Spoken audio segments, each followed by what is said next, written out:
So hello, good morning everyone. I am Vinod Singh and welcome to the current exam. आज की class में हम 18 जून का करंट अफेयर्स कवर करेंगे। आज की हेडलाइंस हैं। सिप्री रिपोर्ट के अनुसार भारत के पास 180 परमाणु शस्त्र। ठीक है। बिग कैट अलायंस का पहला अध्यक्ष भूपेंद्र यादव को नियुक्त किया गया।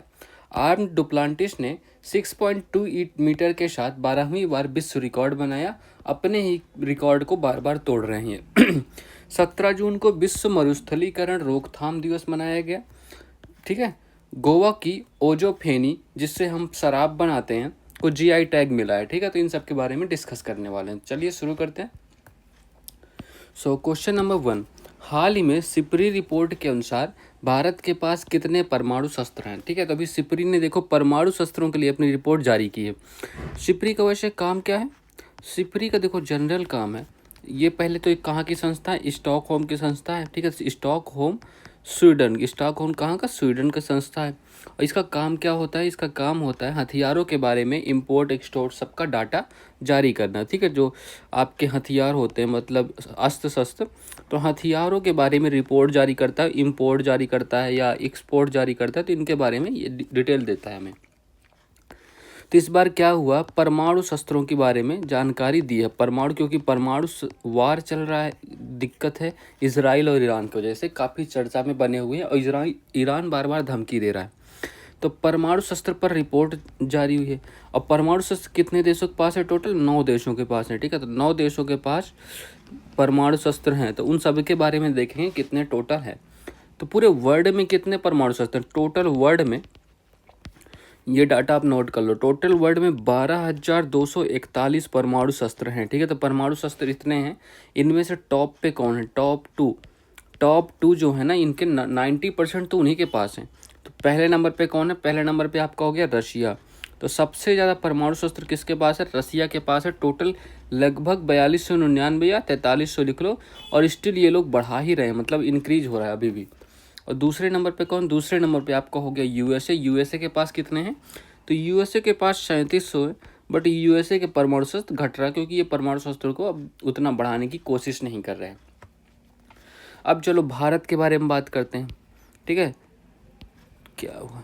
तो भारत के बारे में बताओ। भारत के बारे में देखो, भारत के बारे में क्या, तो भारत के पास टोटल कितने, देखो अभी हाल ही में भारत ने 172 से 180 तक का सफर तय कर लिया। मतलब भारत भी लगातार बढ़ा ही रहा है अपने परमाणु शस्त्र। ठीक है।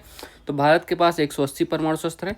और पाकिस्तान के पास कितने हैं? 170 प्लस मान लो, ये भी अपने बढ़ा ही रहा है।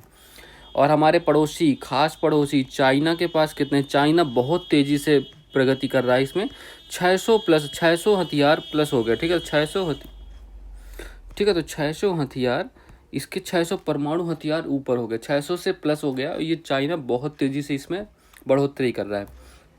अच्छा, परमाणु जो हथियार होते हैं ये मेनली किससे बने होते हैं? मेनली इनमें किसका यूरेनियम का उपयोग होता है। Uranium and plutonium. ठीक है। तो यूरेनियम एंड प्लूटोनियम का काफ़ी ज़्यादा मात्रा में उपयोग होता है इनमें। ठीक है। तो ये भी आपको ध्यान रखना है। अच्छा देखो, अब ये इन सब के बाद अगर आपको पता चलता है हथियार सबसे ज़्यादा मंगा कौन रहा है और भेज कौन रहा है। चलो देखो, तो हथियार एक्सपोर्ट करने में टॉप टॉप पे कौन है? एक्सपोर्ट करते हैं यूएसए। यूएसए बेचता है अपने हथियार और फ्रांस बेचता है। ठीक है। तो यूएसए और फ्रांस हथियार बेचने में नंबर 1 है। और ख़रीदने में, मतलब मंगवाने में, आयात करने में, इंपोर्ट करने में, देखो पहले नंबर पे यूक्रेन है और दूसरे नंबर पे इंडिया है। इसीलिए यूएसए नहीं चाहता कि यूक्रेन रसिया का वार बंद हो और इंडिया पाकिस्तान का वार, क्योंकि मतलब इनके तो हथियार बिक रहे हैं, ये तो अपना बिजनेस बढ़ा रहे हैं। दिस इज़ बिजनेस, है ना।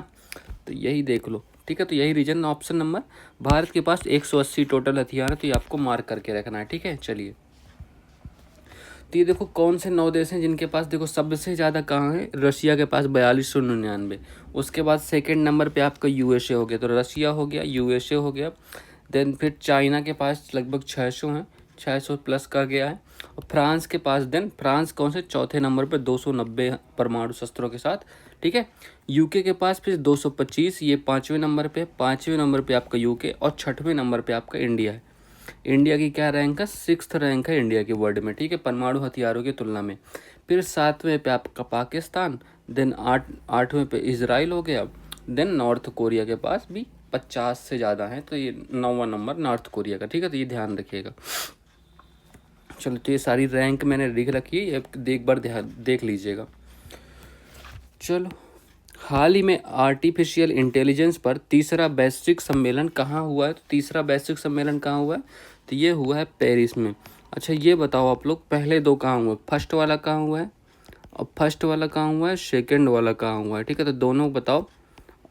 चलो, हाल ही में थाई पुषम महोत्सव कहाँ हुआ? थाई पुषम महोत्सव कहाँ? तमिलनाडु में होता है। थाई पुषम तमिलनाडु। अच्छा, ये थर्ड में जो पेरिस हुआ था, इसमें पीएम मोदी सह अध्यक्ष के रूप में थे। ठीक है, सह अध्यक्ष, ये ध्यान रखिएगा। तो थाई पुषम महोत्सव कहाँ? तमिलनाडु में हुआ है। और हाल ही में रक्षा मंत्री राजनाथ सिंह ने एशिया के सबसे बड़े एरो इंडिया शो का उद्घाटन कहाँ किया? तो ये बेंगलोर में इसका उद्घाटन किया है। चलो, क्वेश्चन नंबर 2 करते हैं। हाल ही में इंटरनेशनल बिग कैट अलायंस का पहला अध्यक्ष किसे नियुक्त किया गया है? इस क्वेश्चन को आप इंपॉर्टेंट मार्क कर लो। ठीक है, तो ये क्वेश्चन आपके एग्जाम में आने वाला है। ठीक, इंटरनेशनल बिग कैट अलायंस। ठीक है, तो इंटरनेशनल बिग कैट अलायंस, इसका फुल फॉर्म तो आपको पता चल गया। ठीक है, तो ये लिख लो, इंटरनेशनल बिग कैट अलायंस इसका फुल फॉर्म हो गया। ये आप ध्यान रख के लिख लीजिएगा। अच्छा, इसकी ये मतलब बनी कब ये संस्था? देखो, हमारे पास प्रोजेक्ट टाइगर था। मैं आपको एक बैकग्राउंड छोटा सा बता देता हूँ।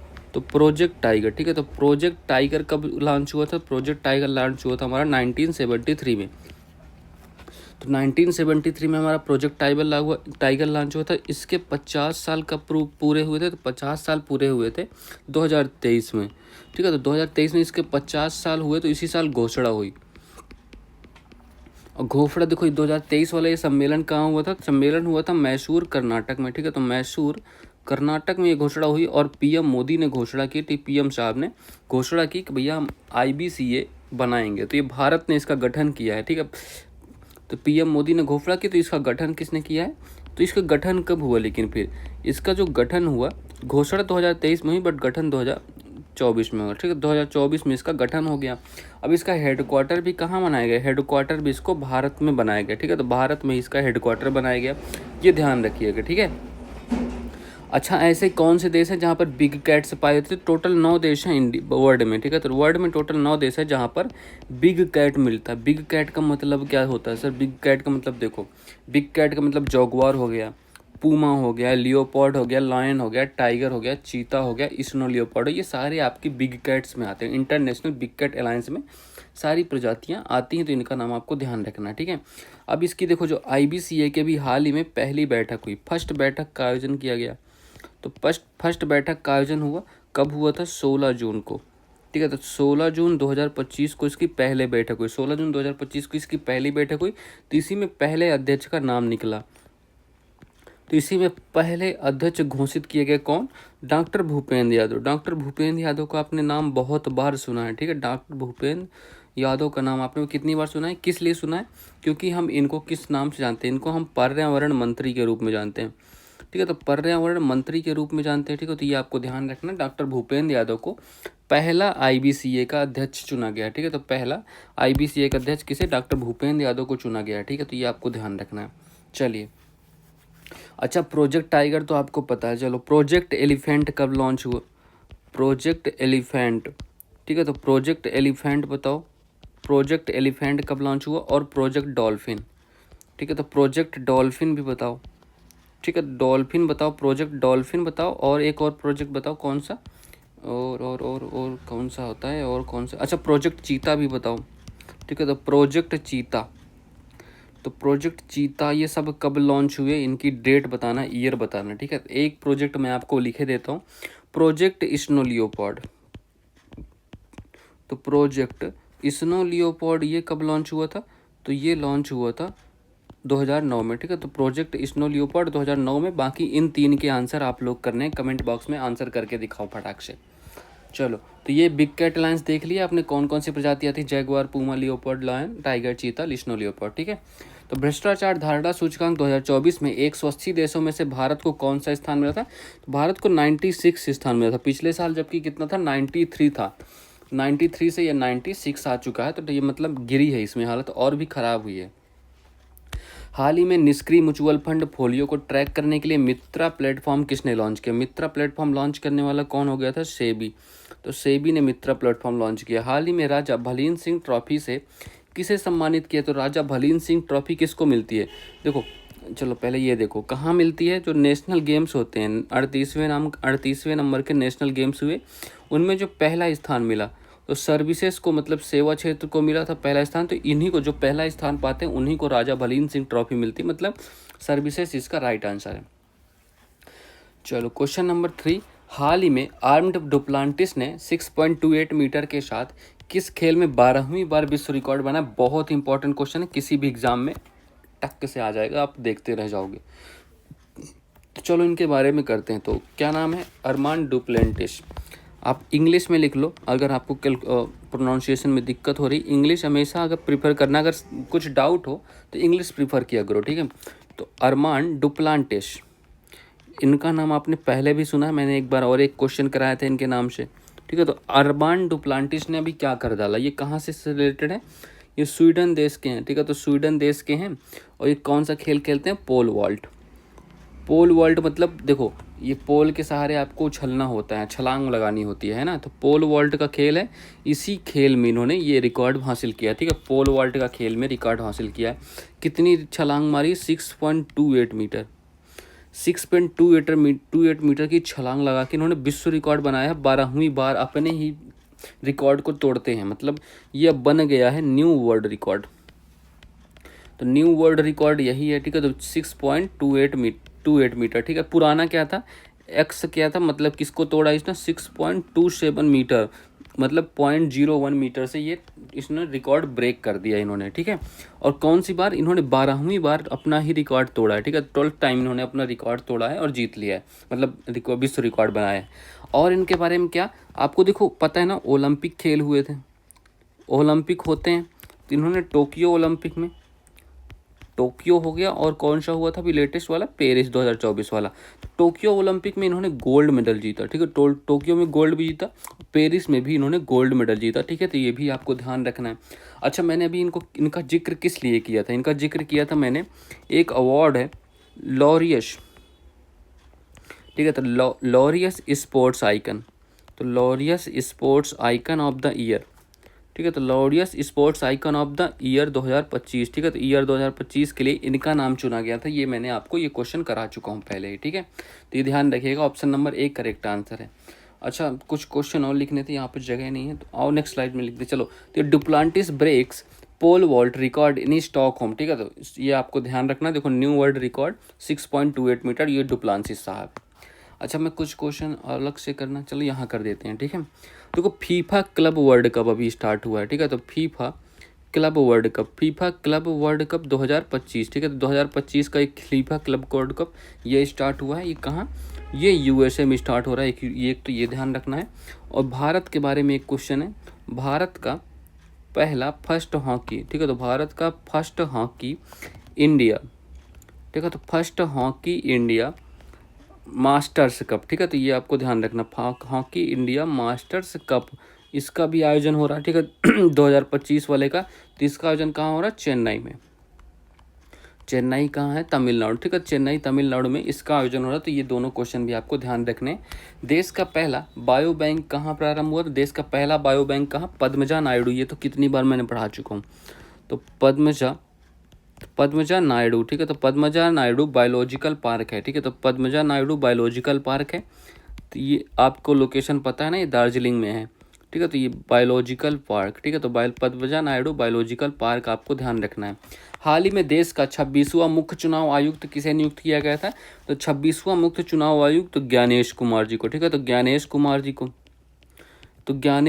जी को 26। अच्छा, कुछ क्वेश्चन बताओ तुम लोग, मैं यहाँ पर क्वेश्चन लिख देता हूँ आपके लिए, होमवर्क है।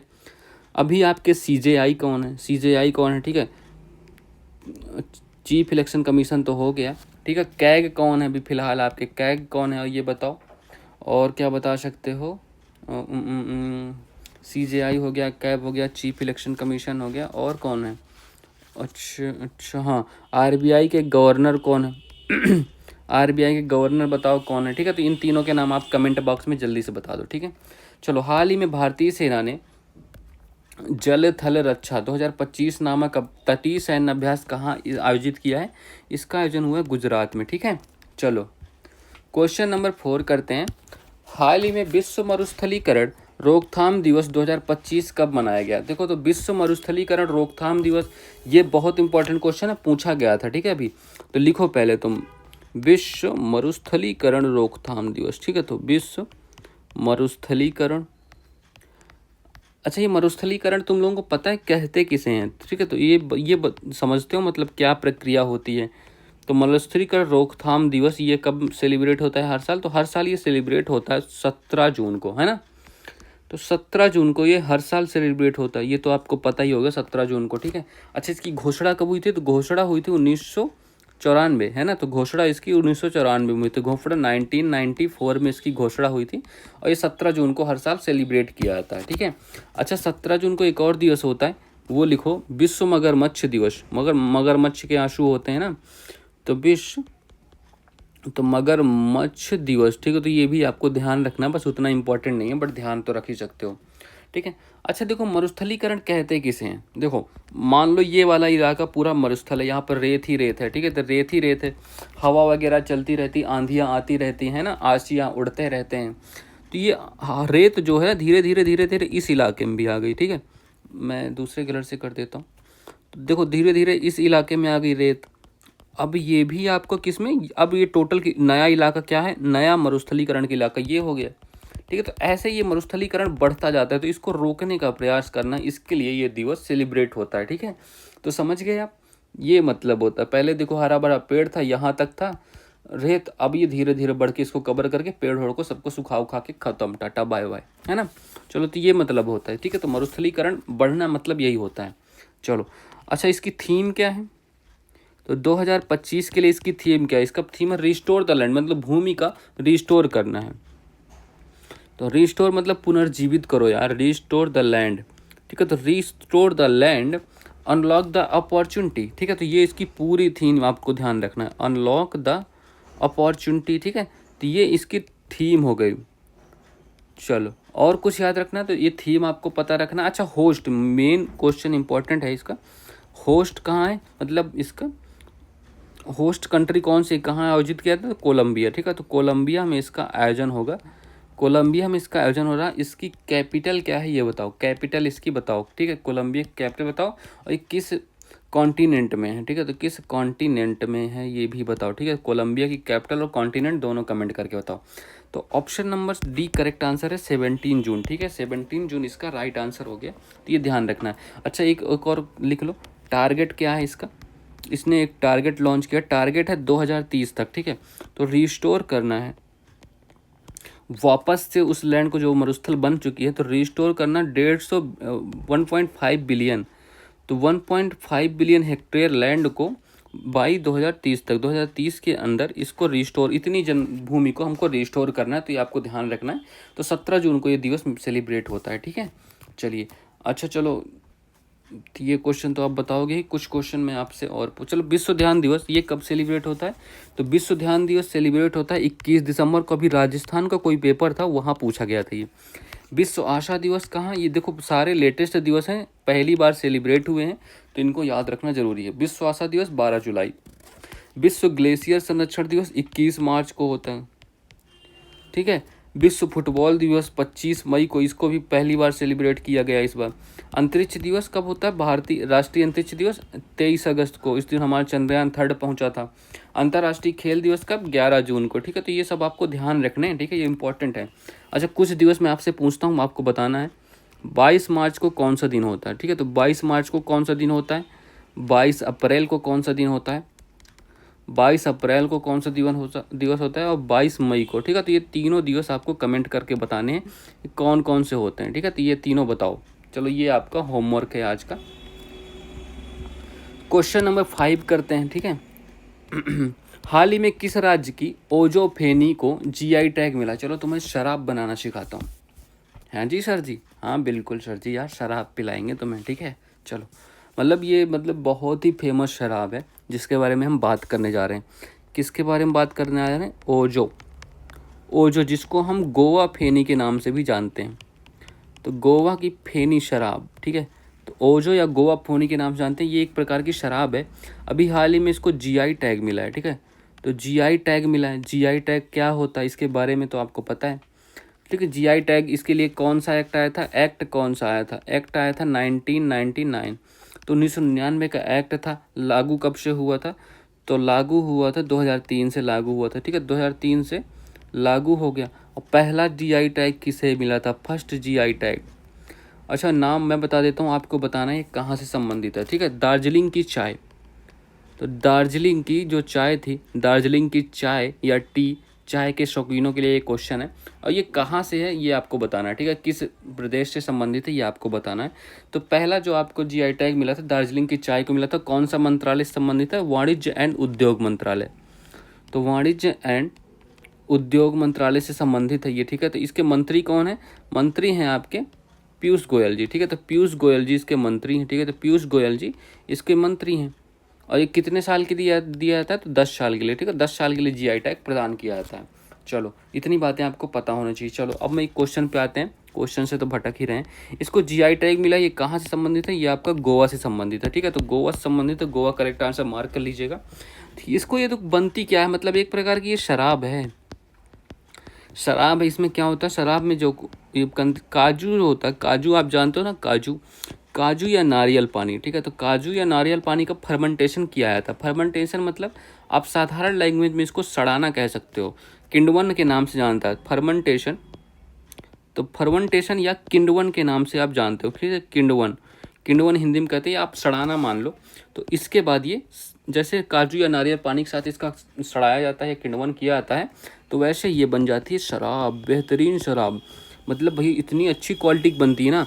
जैसे इसकी तुलना हम कहाँ से करते हैं, इसकी एज फेमस, इतनी फेमस है ना ये, जैसे एज फेमस एज फ्रांस की शैम्पेन नहीं होती, आप जो उड़ाते हो हिला के, है ना, तो फ्रांस की जो शैम्पेन होती है उसके जैसे फेमस है भैया। और स्कॉटलैंड की क्या फेमस है, स्कॉटलैंड की, स्कॉटलैंड की स्कॉच। क्या पसंद है आपको, कमेंट करके बताओ तुम लोगों को क्या पसंद है। तो जब तुम लोग कभी मुझसे मिलने आओगे भविष्य में, तो मैं तुम लोगों को ऑफर करूँगा, तो आज बता दो मुझे, है ना। चलो ठीक है, तो ये आपको ध्यान रखना है। ओजो गोवा फेनी ये ऐसा कुछ दिखता है फल, इसको फिर सड़वा के हम लोग बनाते हैं शराब।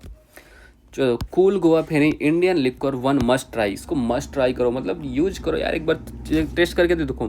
फेनी is an Indian ancient liquor more than 400 year, मतलब 400 साल पुरानी एक शराब है। देखो ऐसी बॉटल में आती है भैया, मतलब कि क्या मस्त बॉटल यार। मैं जब, मतलब मैं अभी 1-2 साल पहले की बात बता रहा हूँ, मेरे रूममेट वगैरह होते थे वैसे, जब शराब वराब पीते थे, ठीक है, तो मुझे उनकी बोतलें बड़ी अच्छी लगती। मैं नहीं पीता, ऐसा कुछ नहीं है, ठीक है, तो बोतलें इनकी बड़ी अच्छी लगती थी। मैं इनको कलेक्ट करना चाहता था, बट मैं फैमिली प्रेशर की वजह से कलेक्ट नहीं कर पाया कभी।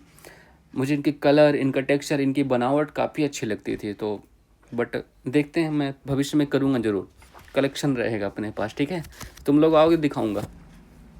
चलो, तो ये 400 साल पुरानी इंडिया की बीच स्टेट गोवा की ये लिक्कर है। ठीक है, बहुत ही फेमस लिक्कर है। It is an important part of Goa food and culture. ठीक है, तो ये सब ध्यान रखिएगा आपको। हाल ही में महा एग्री AI 2025 से 29 नीति को किसने, देखो ये नाम में ही समाहित है सारे आंसर, तो ये महाराष्ट्र ने किया है। ठीक है, तो महाराष्ट्र ने, ये एग्रीकल्चर से संबंधित है, AI से भी प्रेरित है। ठीक है, और ये मौसम की सटीक जानकारी देगा। तो मौसम की सटीक, देखो हर साल जैसे ही मानसून आने लगता है ना, मौसम की सटीक जानकारी के लिए कुछ काम होने लगते हैं, है ना। तो हाल ही में भारतीय टेनिस स्टार अंकिता रैना ने किस देश में आयोजित ITF महिला टूर्नामेंट में युगल खिताब जीता है। तो ये कहाँ हुआ था, ये पुर्तगाल में आयोजित हुआ था। ठीक है, तो पुर्तगाल में आयोजित हुआ था, तो युगल खिताब जीत लिया है। एक तो हो गई अंकिता, अंकिता हमारी इंडिया से, प्लस इनके साथ कौन था, एलिश, एलिस जो कि कहाँ से थी, एलिस जो आपकी फ्रांस से थी। ठीक है, तो इनका ये भी आपको ध्यान रखना है, इनका नाम भी लिख लो आप। चलो क्वेश्चन नंबर 6 करते हैं। हाल ही में केंद्रीय रेल मंत्री अश्विनी वैष्णव ने भारत के सबसे बड़े गति शक्ति कार्गो टर्मिनल का उद्घाटन कहाँ करा है। देखो, तो लार्जेस्ट गति शक्ति टर्मिनल है, तो लार्जेस्ट गति शक्ति कार्गो टर्मिनल। ठीक है, तो लार्जेस्ट गति शक्ति कार्गो टर्मिनल है भैया ये। ठीक है, तो कार्गो टर्मिनल, इसका उद्घाटन कहाँ हुआ है, इसका उद्घाटन हुआ है कहाँ, हरियाणा में। ठीक है, तो हरियाणा में एक जगह है मानेसर, तो मानेसर जगह जो कि आपके हरियाणा में है, तो वहीं पर इसका उद्घाटन हो रहा था। ठीक है, तो ये आपको ध्यान रखना है। इस कहाँ पर हुआ था, तो मारुति सुजुकी का एक परिसर है। ठीक है, तो मारुति सुजुकी तो मारुति सुजुकी लिमिटेड, ठीक है, तो मारुति सुजुकी लिमिटेड के परिसर में इसका उद्घाटन किया गया, ठीक है, तो ये आपको ध्यान रखना है। अच्छा, इसकी घोषणा करने वाले, अच्छा देखो ये तो आपको हो गया, देखो ये, ठीक है, ये तो आपको पता चल गया, लेकिन एक और घोषणा यहीं पर हुई है, एक और घोषणा यहीं पर हुई है। किस बारे में? तत्काल टिकट, जो आपके लिए ज़रूरी होगी। देखो जो तत्काल टिकट्स होते हैं ना, पहले आप क्या करते थे, तत्काल टिकट्स अब 1 जुलाई से, अच्छा तत्काल टिकट के बारे में है तो आपको 24 घंटे पहले पता चलेगा, ठीक है। तो 1 जुलाई से ये लागू होने वाला है, 1 जुलाई से लागू होने वाला है। तो जो आपको टिकट कंफर्म होते थे ना, टिकट जो कंफर्म होते थे, टिकट की कंफर्मेशन न्यूज़ आपको 4 घंटे पहले मिलती थी, पहले 4 घंटे पहले मिलती थी, अब क्या, अब 24 घंटे पहले मिलेगी। ये अच्छी बात हो गई है, मतलब आप पहले से प्रिपेयर हो जाओगे। ऐसे तो 4 घंटे पहले पता चलता, फिर आप कोई प्लान ही नहीं बना पाते थे, है ना। चलो, तो और क्या होगा, आप टिकट बुकिंग में 15 जुलाई से जो टिकट आप बुक करोगे, तो 15 जुलाई से उसमें आधार वेरिफिकेशन होगा।